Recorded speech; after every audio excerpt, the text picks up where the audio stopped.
And in case you didn't know, tonight's aerial coverage being brought to you by the DVD Dinner for Schmucks. We've all had a few, haven't we? We picked the right network to advertise. Perfect. Seattle, fourth quarter. Al Michaels, Chris Collinsworth, Andrea Kramer. Somebody's going to the playoffs. And on 3rd and 1, it is the Rams with a big stop at the 39-yard line, just inside Charlie Whitehurst on a keeper. Spagnuolo checking out the spot. The ball just inside the 40. It's going to be 4th down and inches. Just no push at all. And then it looked like it was Forsett who kind of knocked him to the ground. He had a little bit of a chance to bounce that thing out, but Otaegwe was there. And this is decision time. Yeah, now what? And on a 4th and 1, they're going to let the play clock go all the way down. So I'm not going to call or are they going to call a timeout? Second charge, timeout. They do. Seattle. Very interesting. And it wasn't a timeout. I was just going to say, that Carroll was going to let the clock run down, right, because he wanted to punt, and it didn't matter whether the clock ran out or not. So I think that's what Pete was saying. Let's just see what the call is here. I don't think he wanted to take a timeout. I don't know why you would here. The decision's going to be one way or another. So why would you take a timeout? Jerome Boger is going to contend that Carroll had asked for a timeout with the head linesman. And Pete's up. I can understand it because he was going to punt anyway. So he was going to let the clock run all the way out and save the timeout. Now they're down to 1 timeout in this game. That was bizarre. Very. And here's Ryan's kick with a fair catch called for at the 7-yard line by Amendola. So Seattle, as we go down the stretch, with just 1 timeout remaining. You know, Al, it almost looked like Jerome Boger was saying, I saw him signal for a timeout. Yep. But he wasn't the one across the way. I'll tell you, that could come back to haunt in a lot of ways, including challenges and everything else down the stretch. Absolutely. He had made the choice already. In a 4-point game, even on 4th and inches, he wasn't going to go for it near midfield. Wanted to let the clock run all the way down. Got charged with a timeout. Rams start from the 8-yard line on 1st down. And Bradford throws, and the pass is incomplete. Intended for Robinson. This was Carroll right next to the official.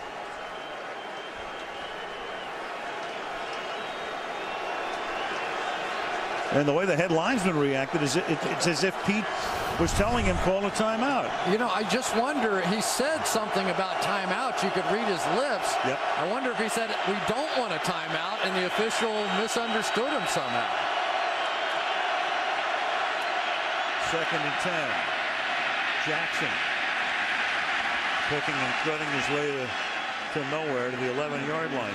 Tighter shot. Let's see if we can do some lip reading here.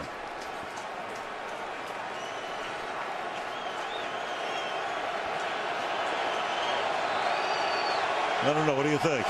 Somebody knows. It's just not me. You could definitely hear timeout as part of the sequence. And it looked like the official tried to sell Jerome Boger on it, and he would have nothing to do with it.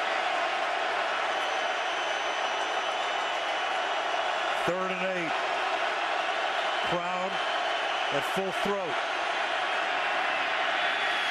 And Bradford has it tipped, but the pass is then dropped. Despite it being deflected, Fells could have made the catch and dropped it. 4th down, and they'll punt from deep in their own territory. Well, the ball got tipped, but not enough to really impact this throw. And Daniel Fells, who is sort of their guy they feel most comfortable throwing the ball to down the field, clearly has a shot at this one. So on back-to-back drives now, they drop passes that weren't easy, but definitely catchable. And Seattle figures to get fairly decent field position here after the Donnie Jones punt. Washington from the 39. And he brings the ball across the 50 to the 48-yard line. Tackled there by Doles. Seahawks have it. 13:07 to play. 10-6 Seahawks. Pete Carroll, who does more pacing than any other coach in the league, going back and forth and looking up at the board. And again, let's go back and try to do some lip reading here with the head linesman. Looks like he says we're going to call the timeout. Okay, with 3 seconds or 2 seconds, and then it looked like he sort of figured it out. Oh, I shouldn't have done that, and then went back and said we don't want to take the timeout. Convinced this official, but Jerome Boger said, you called timeout. And you're right, Boger wasn't buying any of it. So they are down to one timeout. It may be moot or it may be really important. We'll find out as Whitehurst throws incomplete downfield, intended for the tight end, John Carlson. 2nd down and 10. And that was a good incomplete. O.J. Atagwe was right underneath Carlson, and I'm thinking there's no way Whitehurst is going to try and throw that. Yes, he did. That was a good overthrow.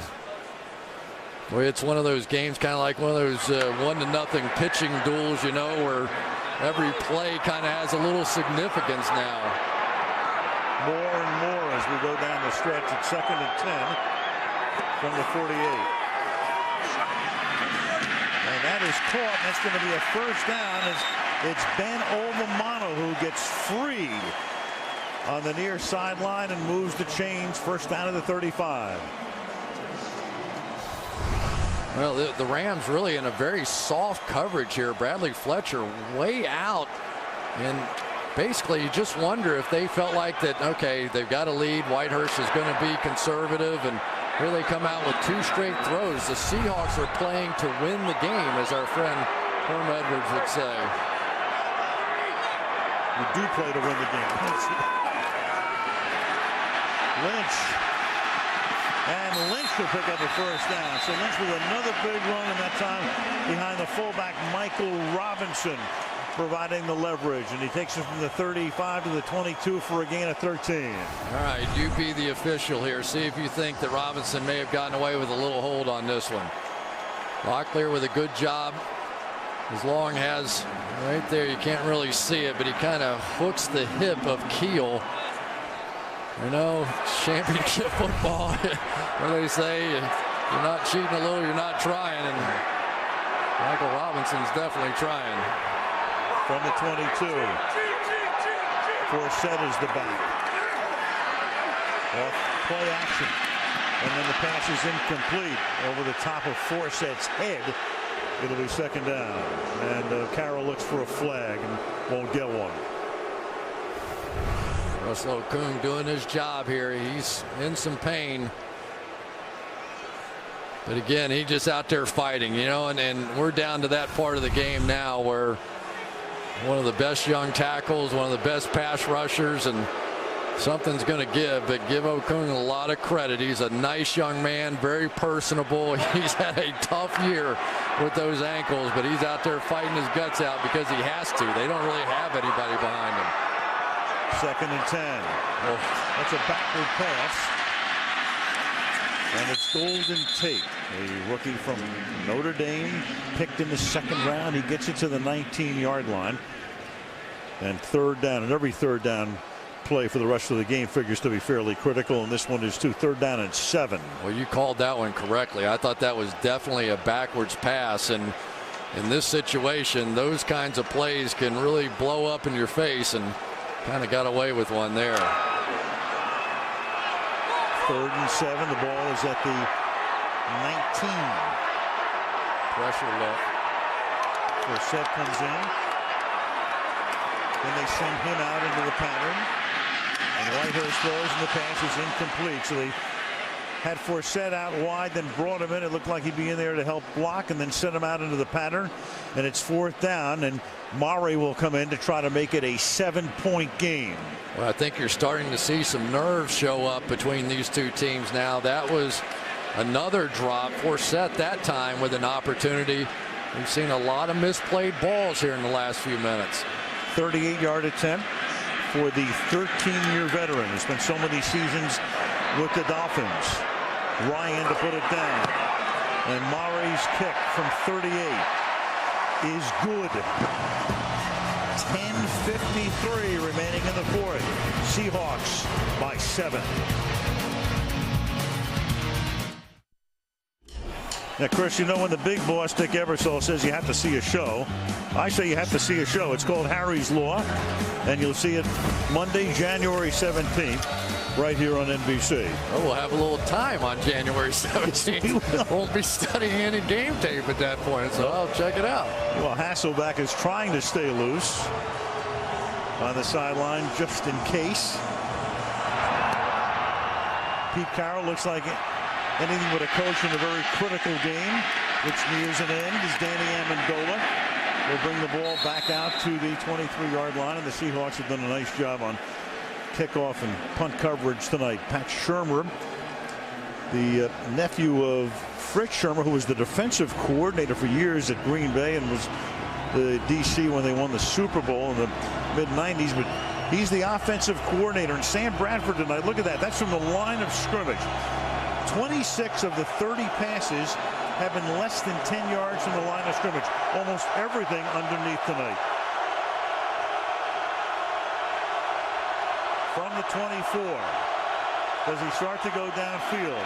We'll begin with Steven Jackson. And that's a gain of a couple to the 26-yard line.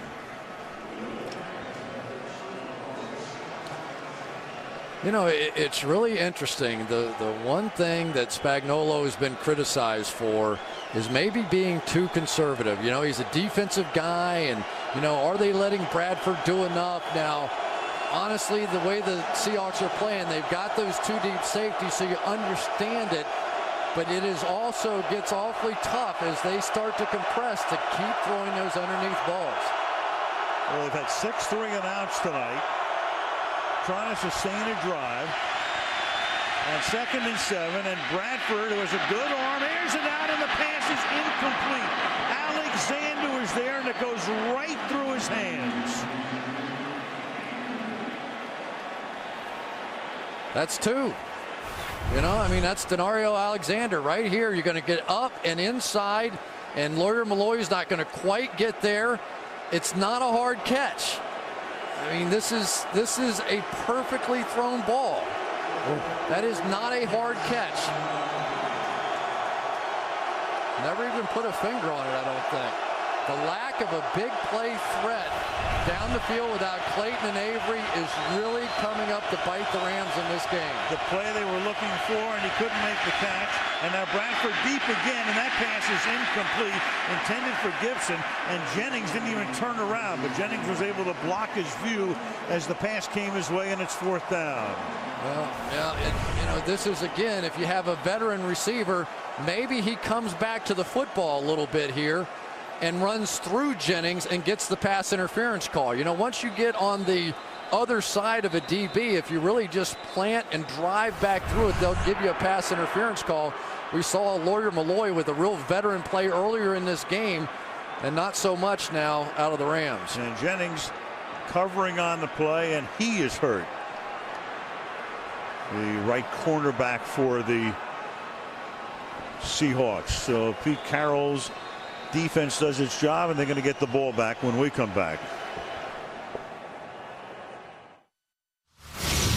Fantasy season is not over yet. You can play NFL.com's Playoff Challenge, where you could win a trip to Super Bowl 46 in Indianapolis next year. Sign up free at NFL.com/fantasy. Big injury on the sideline. It could well mean a rookie, Walter Thurman, has to come in to replace Kelly Jennings the next time the Rams get the ball. Here's Donnie Jones's 9th punt. On Washington from the 23. Can't get on track. Gets tackled by Dahl up at the 27-yard line. Well, it's sort of ironic that the thing that's been saving the Seahawks has been their running game. And this has been one of the worst running teams in all the NFL. And yet here, with all the chips on the table, it has been a variety of backs making a variety of looking plays and taking pressure off of Charlie Whitehurst. where they would love to have another one of those drives. All they need probably is a field goal, lead the clock a little bit, and you'd feel pretty good about this one. The drive starts from the 27. And Whitehurst backing up as he throws it Obamanu's way. Second down. Yeah, now you're starting to see the Rams defensively. They've got to take some chances now. They can't sit back. And let's give Seattle some credit that when they have seen that sort of 8 down in the box look, they have thrown it. And they told us before the game they had great faith in Charlie Whitehurst. They were confident. They didn't think he would mess up the game. And boy, it has really shown from the first play on. Second and 10. Here come the Rams. Whitehurst under pressure. And the pass is incomplete. He's able to get it away, and there was a receiver in the area, so no grounding. George Selvey, the rookie from South Florida, put most of the heat on. Now it's George Selvey out here on the outside working against Okung. But that was really on Charlie Whitehurst. He had John Carlson coming across the formation. They're bringing pressure. You can't hesitate. You've got to get it out. It's one-on-one. Get it out of your hand. You don't want these guys feeling like they can blitz you and have success. Third down 10.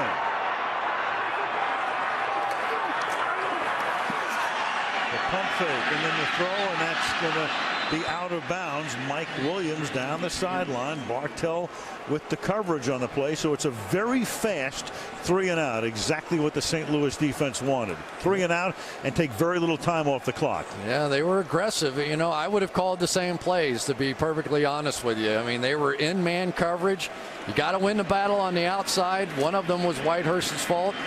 But that was a great defensive stand there for the Rams. So at a time when you might want to think about milking the clock a little bit, Seattle had the ball for 15 seconds, and now not a very good kick by Ryan, a very short kick, and Amendola comes up and makes a fair catch at the 40-yard line.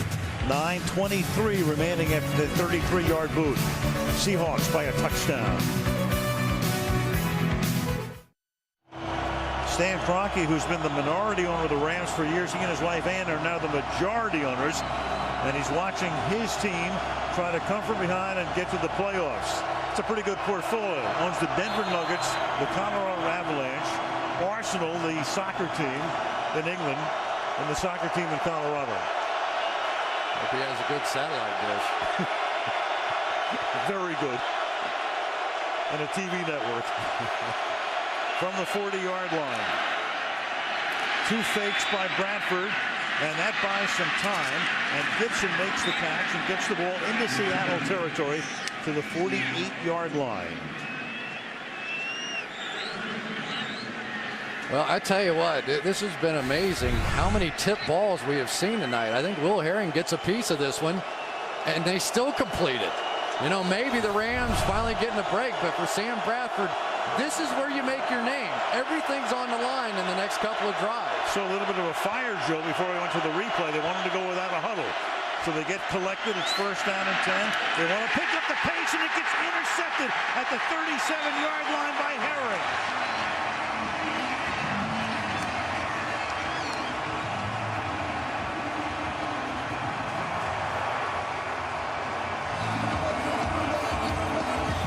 Have no idea what Sam Bradford saw here. When you look at this from behind, there is no throwing lane. There's nowhere to go.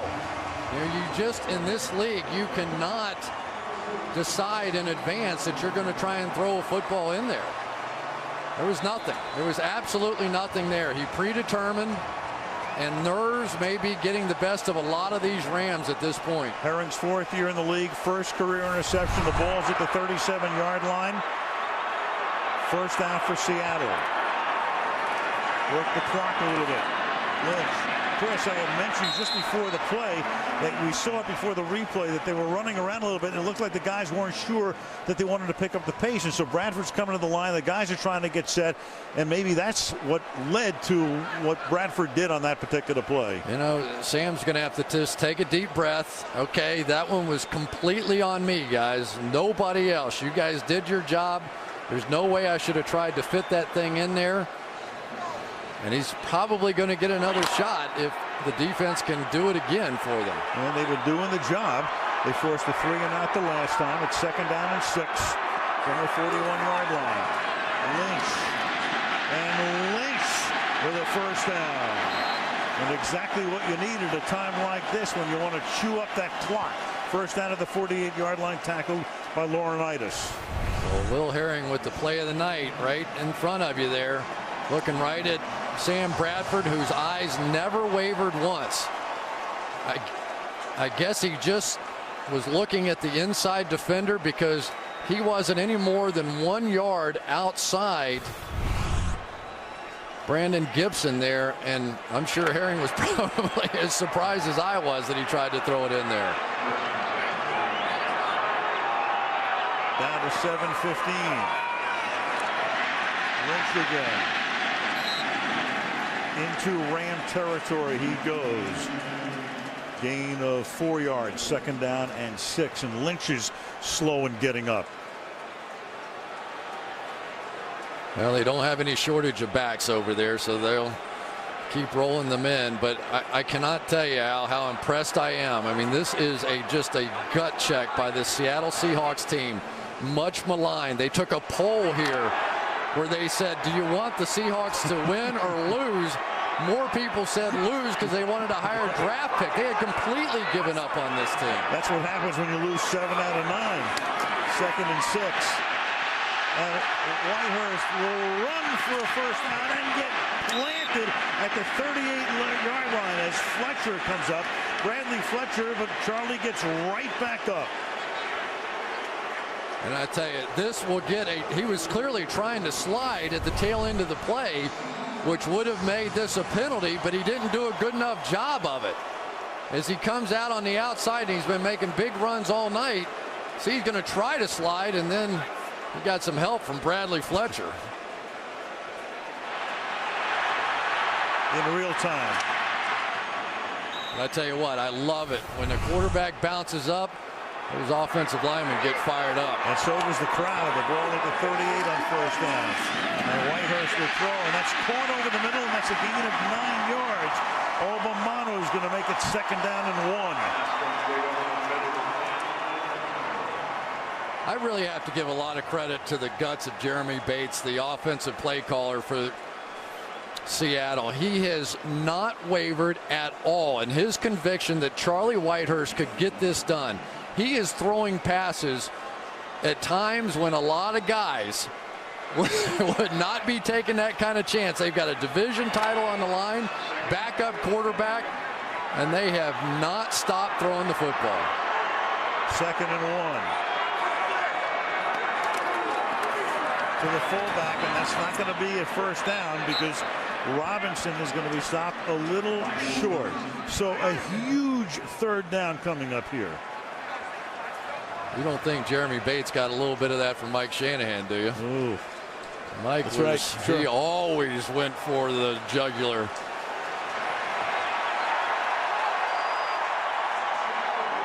Third and 1 from the 28-yard line. And now they gave him a first down on that play. Wow. And that's why the crowd responds. They gave me first down. And here is Lynch. Whoa, boy. Well, the ball carrier got stopped, then got up, and they gave him a very good, let's go back and take a look at it. A great spot. All right. The red line's where the ball was snapped. That is a great spot for Seattle. Well, and a horrible spot by the officials because it looked like he was clearly down, and it should have been 3rd and 1. And it was elbow down right there, and that is at least a yard short. Absolutely. Should have been challenged and wasn't. 2nd down and 9 from the 27-yard line. Lynch to the 25-yard line. Clearly in field goal range right now, which would make it a 2-possession game.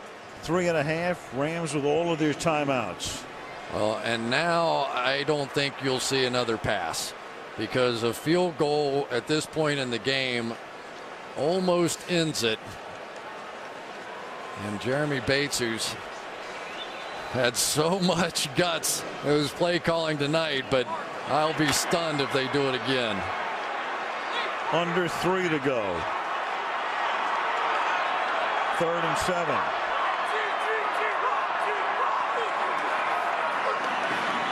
Lynch to the 21. Now the Rams better take a timeout. 2:45, and they will. So the Rams take a timeout. Go back and look at this spot. I mean, it's almost, it happened so fast that they moved the change that Spagnuolo may not have had time to challenge it. The guys upstairs could have said, hey, look, you got to challenge that spot, because for all the world it looked like it was going to be 3rd down. I just have no idea what they could have seen to put the ball over that yellow line. Well, that's what they saw at the end. He puts the ball over the yellow line, but they spotted it initially well back of it. Had they challenged it, they probably would have won the challenge, which would have set up a 3rd down and inches instead of a 1st down. They're able to chew up some of the clock. They're able to put Murray in position right now where he's going to attempt a 39-yard field goal to make it a 2-possession game.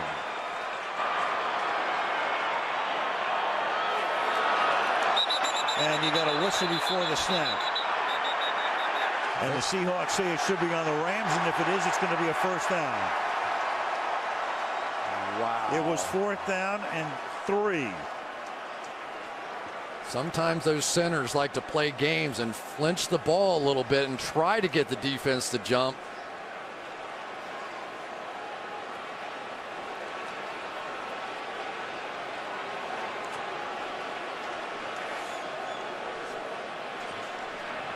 Encroachment, the contact, defense, 5-yard penalty, and the penalty is up, and it's 1st down.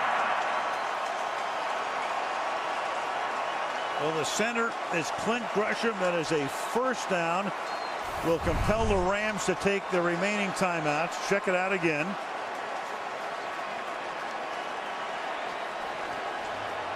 And there's the encroachment. Gary Gibson looked like one of the first to come in. Fred Robbins comes in as well.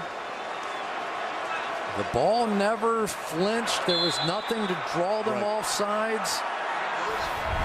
Amazing that they make that kind of mistake in that situation. No game playing there. Well, the Rams can stop it twice plus the 2-minute warning. And here's Lynch, and he fights his way to the 11-yard line.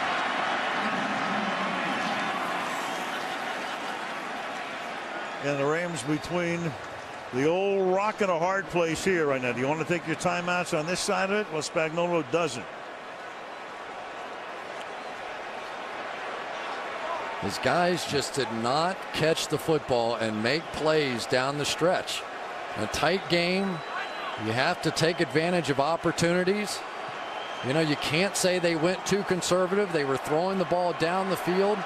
And then the huge mistake by Bradford at the end with the misread. And meanwhile, the Rams let the clock run down. And, I mean, to me, you take your timeouts on this side of the 2-minute warning.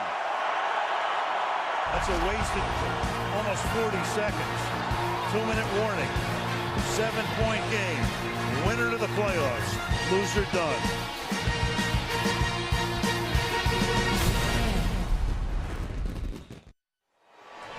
Sunday Night Football from Seattle brought to you by Bridgestone, the official tire of the NFL.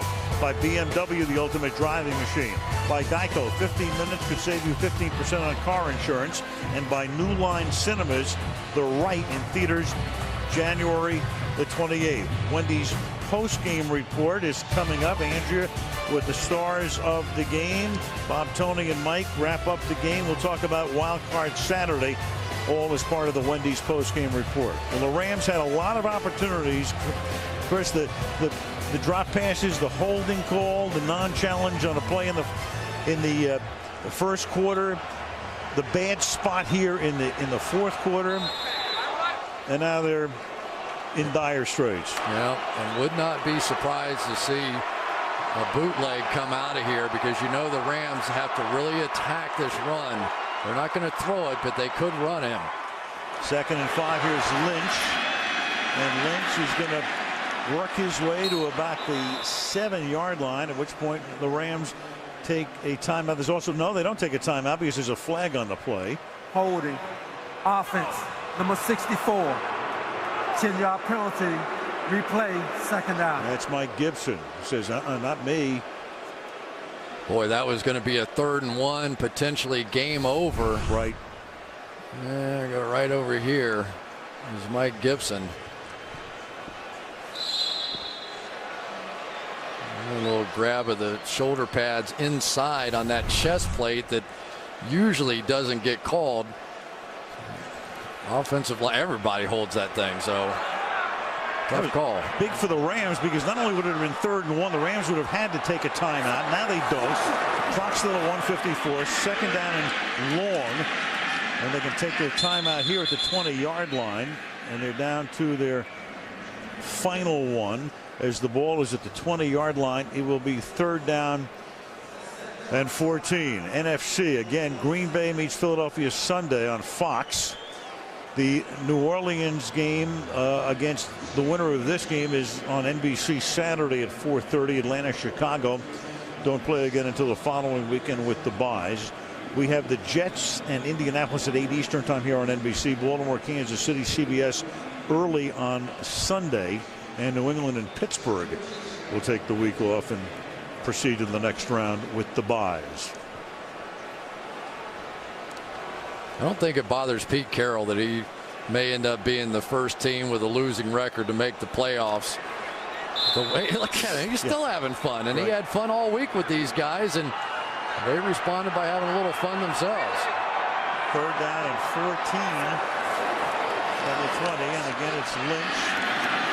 And the Rams will take their final timeout here at the 16-yard line, but now Murray comes in again with a chance to make this a 2-possession game. And if ever you have a great play for a field goal block, bring it out of the playbook if you're the Rams.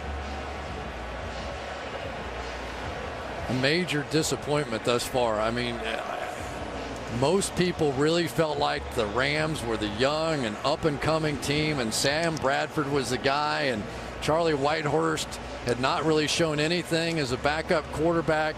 And here we are, and it started from the first play. And I really have to give Pete Carroll a lot of credit for the way they attacked this game from the very beginning. I thought it was the difference. The first drive, the touchdown on the first drive, 34-yard attempt here for Murray. Ryan to put it down. And the Seattle Seahawks are up 16-6.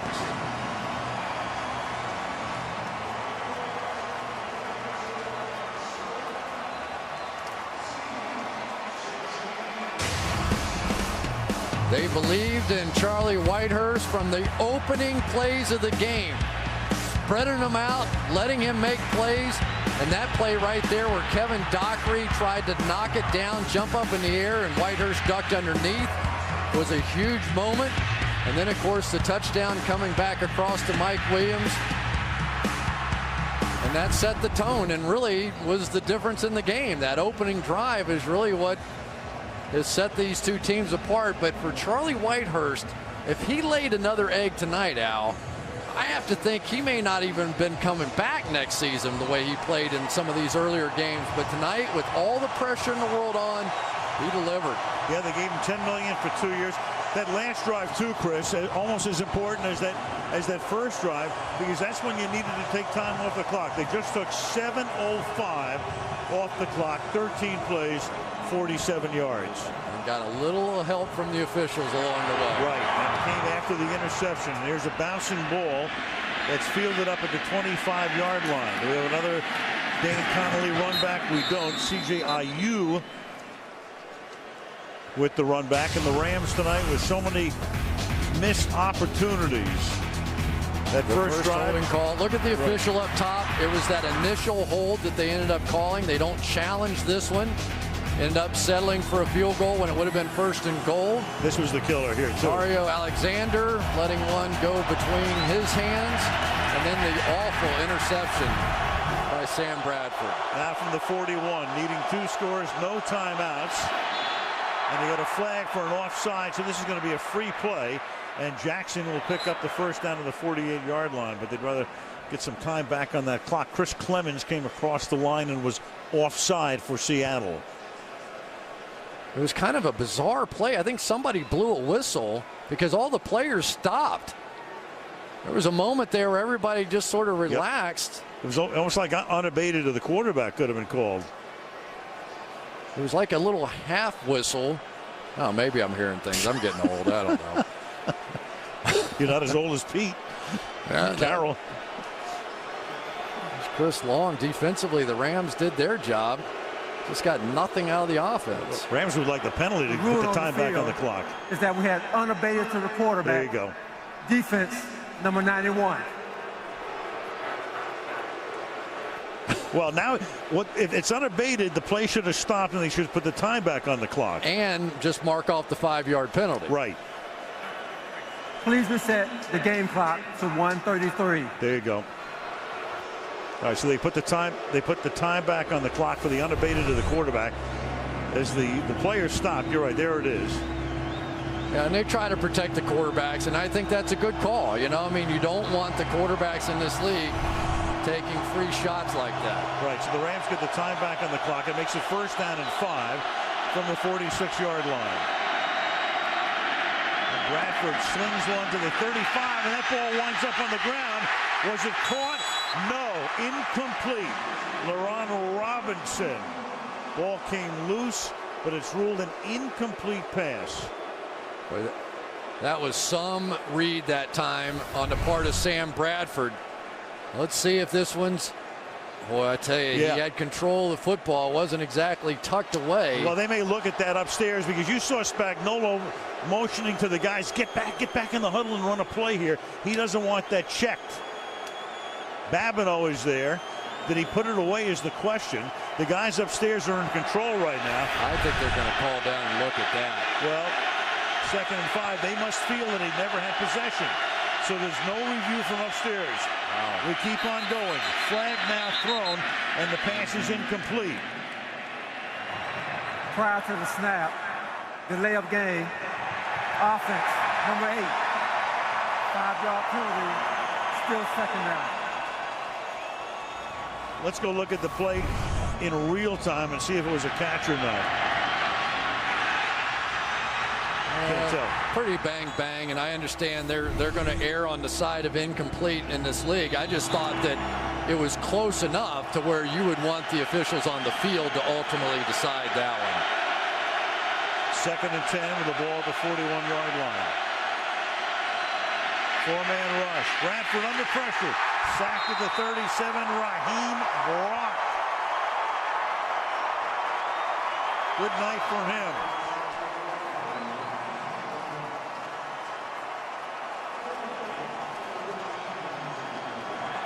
Second down and 10. 1.5 sacks tonight for Brock. Final minute. Sam again's going to go down. The ball is loose, and that's Brock again. So the former Indianapolis Colt having a big game and looking forward to a playoff game next week. Yeah, and he looked like Dwight Freeney here. I think he learned this from Mathison. Freeney with the Colts. Watch the little inside spin move here. Beats Jason Smith to the outside. Whip around. Got him. 4th and 22. Last gasp. And the pass is caught, but not enough, not nearly enough for a first down. Seattle takes over on downs after the Kifels. And the Seahawks will come down the stretch, having lost 7 of their last 10. Having finished with a record of 7-9, but going to the playoffs, and the New Orleans Saints will begin here on Saturday. We are becoming the network of the backup quarterbacks. Matt Flynn, what a great show against New England, and Joe Webb last week, and Charlie Whitehurst delivering a tremendous pressure-packed performance tonight, and he did it almost without mistake. And as you say, they did a good job on the ground running the ball. The worst rushing team in the league, 142 yards. on the ground. One kneel down will end it, and there'll be more football in Seattle in 6 days. First team ever with a losing record to win a division, advance to the playoffs, meet the Saints here on Saturday afternoon. And playoff tickets for next weekend's game at Quest Field, the Seahawks tell us, are on sale now. You know, and the other thing that came out of this, because Matt Hasselbeck did not have to play, Charlie Whitehurst got it done, complete game victory, and I've got to believe, based on what we saw in pregame warmup, that Matt Hasselbeck will be available next week. Charlie Whitehurst, son of the former Packer quarterback David Whitehurst, second career start, 4 years in San Diego, didn't throw a pass. His team going to the playoffs. The gang all here and back in New York as well to talk about this one. We'll preview Wild Card Saturday. The Seahawks are the NFC West champions. Back after these messages from your local NBC station.